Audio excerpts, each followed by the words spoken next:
Hello and welcome to day 8 on the Appalachian Trail. I am on the descent from Blue Shelter Mountain, I believe it is. Blue Mountain Shelter, there you go. And I'm on the descent down to Unicoi Gap. It's about 2.5 miles, 2.4 I believe exactly. I'm just taking my time, just cruising along. We had a heck of a rain all night into this morning. Lightning, thunder, pouring rain. I was inside of a shelter, thank goodness. And of course I didn't sleep. So I'm just taking my time getting down here. I got a ride. It's gonna pick me up and take me to town. And gonna chill out. So I'll turn this around so you can see the part of the descent I'm going down. Like I said, I'm just going real slow because it's slippery and it's muddy and I'm just I got plenty of time to get down there before my ride at noon. And here is my descent. I've already gone, I believe, like 0.1 or 0.2 already. I think I've gone about 0.2. But you can see how slow I'm traveling because I got a lot of time to waste and it's very muddy and slickery. So, and you can see where it was running down the trail like a river here last night, I'm sure. So, like I said, I got to the shelter. I started getting water at the water source, and it started raining. Not too bad. So I hurried up and finished up my watering up, and threw my stuff on, threw my backpack on, grabbed my stuff, and started up the hill. I didn't know how much further the shelter was, and I got about, I'd say 10 minutes, maybe a little less away, and the sky opened up. And I double timed it. So I got up there a little wet, but not really. My shoes weren't wet, my shirt and all that stuff wasn't really wet. My backpack was slightly damp because I have all the trees here catching the rain first. So it wasn't too bad. I was happy I got in there before it was too long or too heavy. So you see the view, very rocky, small rocks, these are okay. And then, yeah, it's nice.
seeing sceneries like this in the background through the trees. You can see the shadows of the mountain in the mist as the fog is lifting. The birds just singing along. Beautiful ferns, bright green everywhere. And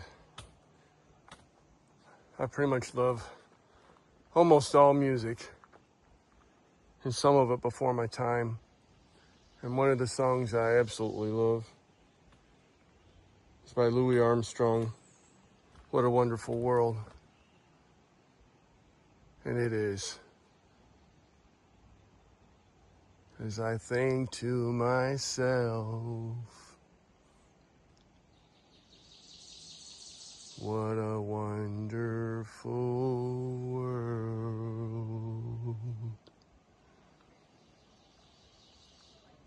It's beautiful.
The birds are singing today a lot. I think they're happy with all that rain we got.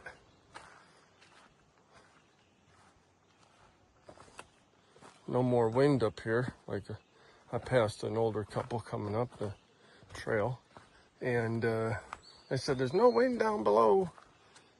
And there was wind up towards the beginning there and on the top. I would say 15 miles an hour. And they were right. It's no wind here. So what a change. Just a little bit of elevation.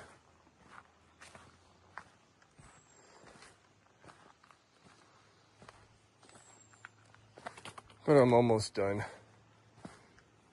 So I got maybe like 10 or 15 more minutes, I think, of walking. And let me take a look. Yeah, I'm gonna try and stretch it to 20. That way it puts me close to 11 to get down there. These people stayed in my shelter that were on top of Blood Mountain when I was up on Blood Mountain. And they were rather, not very, I wouldn't say rude, but they were kind of side-eyeing and asking if I was going to stay there in the stone shelter, and that my friends already left, and you know, all this stuff, kind of like discouraging me to stay in the stone shelter up there, the historical stone shelter. It's like, what the hell? So I thought I'd never see them again. It was 3 of them. I won't list their names, or their trail names. But one of the guys who wasn't at the shelter with me last night, he was kind of rude to me. Well, I shouldn't say kind, he was rude. So he didn't show up last night at the shelter in the rain, but the other 2 that were with him did. The ones that were kind of like Are you staying here? That kind of thing, like I just said. And boy, they were kissing my butt last night when they got in the pouring rain, soaked, asking all these questions and being all nice, and I was just looking at them like, it's too late, first impressions kind of gig, you know. And I already know what you're all about. Fake. And we all know about those fake friends or fake people in our lives, or fake on the internet. That's the biggest. Living all this good life and everything. Look how famous I am on TikTok, Instagram, all that stuff. And in real life, you find out that they're not living that, nowhere near it, or they're renting places, or they're standing in front of somebody else's house or whatever. So that's what I felt like with these people, that they were being super nice to me and asking all these dang questions to me last night in the rainstorm, that I was like, I felt like saying, just stop, you know, just go to bed. You're here, you know, you already blew it. But anyway, they just passed me a few minutes ago, and they got a shuttle at 11. So I'm in no hurry to see them again. If they're spending the night there in the shelter with them, and then I let them pass. So that's why I'm super slow walking it for a lot of reasons, but that's just another bonus added reason. So, you know, it don't hurt to be nice or courteous or just pleasant. You don't even have to go out of your way to do any of those things, you know. But they tried making up for it last night. And I even gave them like almost a full can of fuel to cook with. I gave it to them before they left because they needed it, and I gave it to them. So, I mean, I'm not bitter with them. I'm just calling a spade, you know. So it's too bad that people just can't be nice. So sometimes you have to kill them with kindness. But life is good. Life is short. So don't live it miserable or unhappy. And try to do all the things you want to do. I know money's an issue, time, family, all that stuff. But you eventually just keep coming up with excuses and you never get to it. Hence, me. I was supposed to hit this in 2019, but that dang pandemic hit. And they actually closed the trail for a while, and then they closed some of the companies that made the stuff that I needed. That was on back order. But I could have got out here a lot sooner because that pandemic has been over for quite a while. And yeah, I came up with excuses. So I'm done. As of a couple of years ago, I just been knocking it out of the park and doing what I want to do when I want to do it, kind of gig.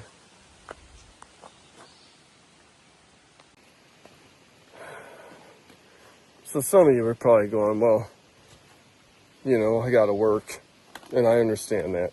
And I had the luxury of being able to retire early, so that was nice. I've been retired about 10 years now. So, yeah, that was a definite advantage. Sometimes, though, as life has shown me, when you retire, you're even busier than when you were working. Now, that's not always true with everybody, so don't get all in an uproar. But with me, that turned out to be true because of house projects and different things that you put on the back burner while you were working because you were too tired after work to do it, or you ran out of time. So I get it. But if you have the time, have the vacation, have the will, do it, especially if you're stressed out. If you're stressed out and going through stuff, take the time for yourself. Invest in yourself, okay?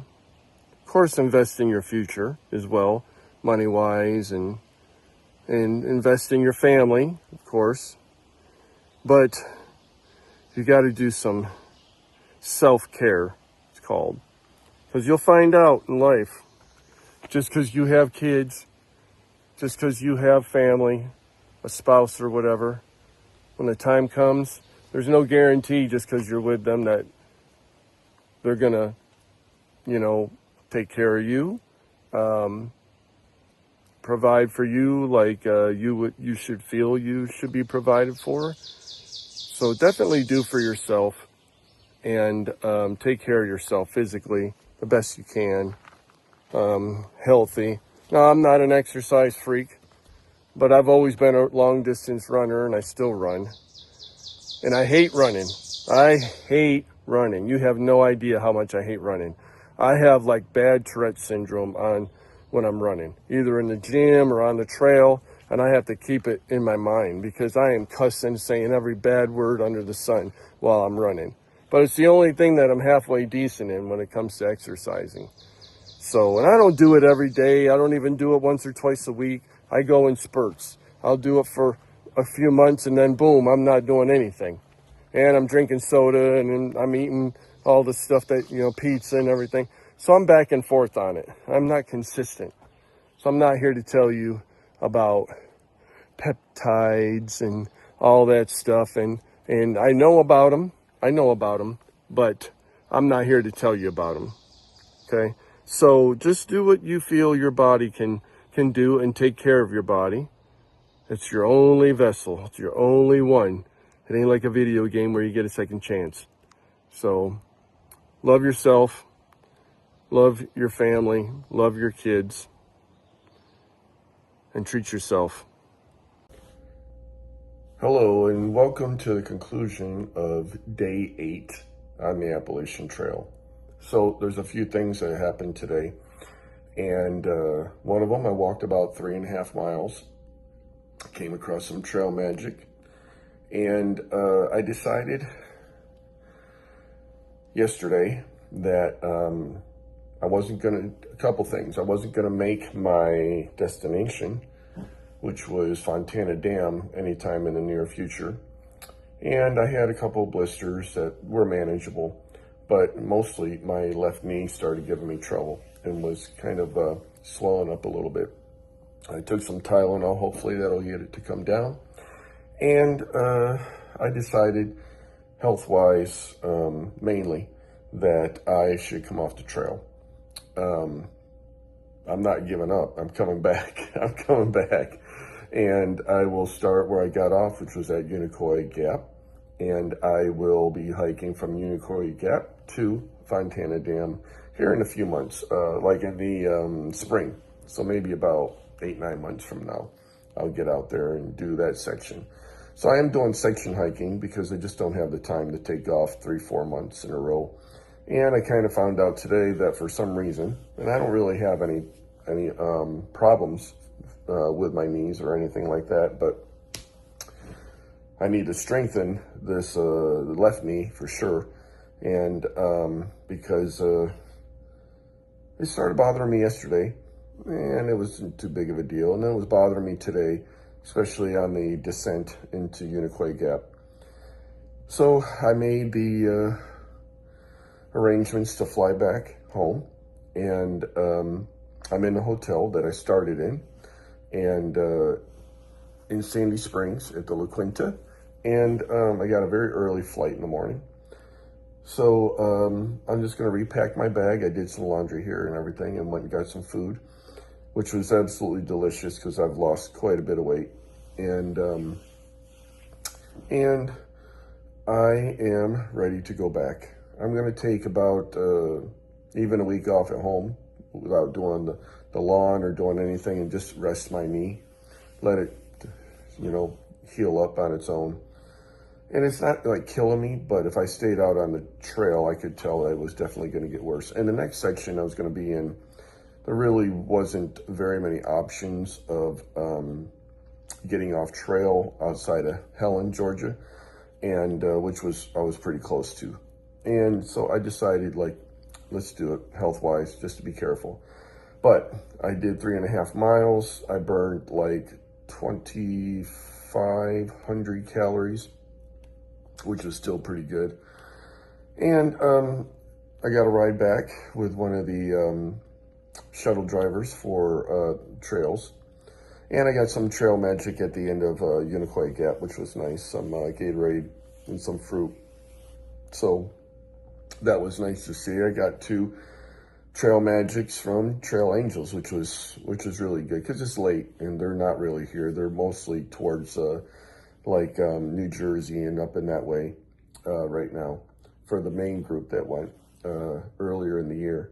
So I might even next year, if I can, I might even stay an extra week and see how far I can get through the Smoky Mountains and everything. So there's a lot of up in the air. I've also learned a lot that I had one of the lightest packs of all the people that I was hiking with, but I was complaining how heavy it was. So, and everybody's like, I'm carrying 10 more pounds than you, and I'm carrying this, and I'm carrying that, and I feel like I got a camel on my back. And I'm like, God, I'm complaining, and I had 30 pounds. And I think I got it down to about maybe 28 pounds at the best. I didn't lose much in weight.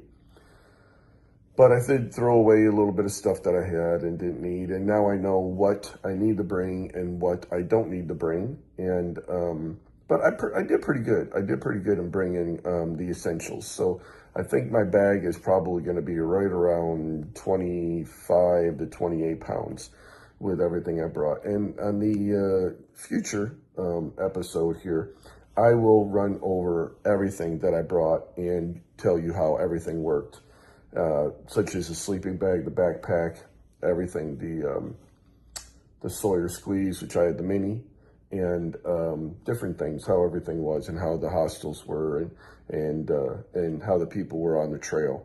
And I'll do that on the next episode after I get back after a couple days. So, but I thank you. I'm not giving up. I'll be back. My channel is more than hiking. My channel is a little bit of everything. I have a schoolie.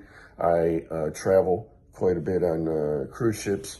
And so you can stick with the channel and see what else that I'm up to with those items, those things that I have.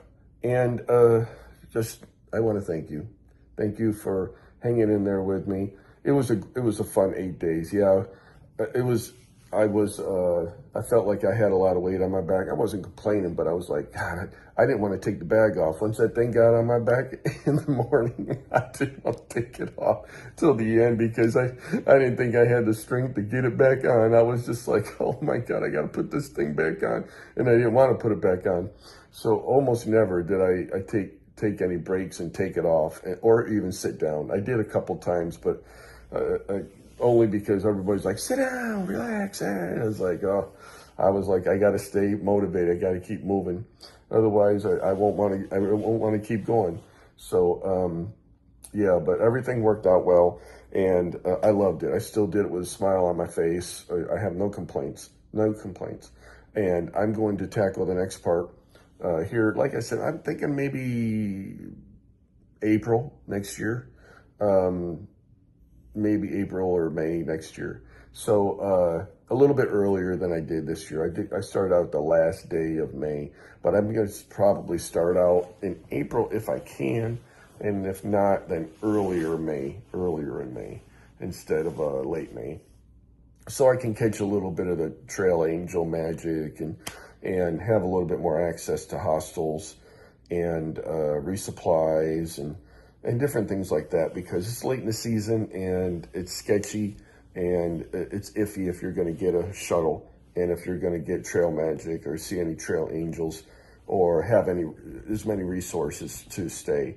Because I called one of the hostels and they closed on June 1st. And the one that I stayed in above the clouds closes on June 15th, which is in a few days. So it's still going to be open, but it's going to be a bed and breakfast, not a hiker hostel.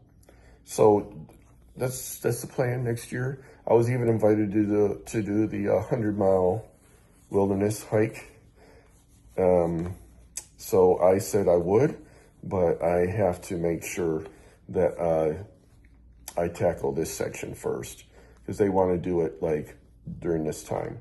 And I don't know if I can do my hike into Folsom or even, I'm not Folsom, Fontana, or even over the Smoky Mountains and then turn around in 3 weeks and do 100-mile wilderness. And so we'll see how that works out. But thank you for joining and thank you for everything. And stay tuned on my channel. And thank you for subscribing. And tell everybody to please subscribe, share. I had a great time. And thank you for all the support. And I appreciate all you, every subscriber, every future subscriber. And just please like, share, subscribe, leave a message, and hit notifications. Thank you for believing in me. And I had a blast. There's no doubt about it. I had a good time. It's just I felt like, hey, it's time to get off because the knee's starting to hurt a little bit more, you know. And I'm thinking, yeah, don't do anything to ruin it for any future hikes or any future activities at all. All right, take care of yourself. Thank you. Bye.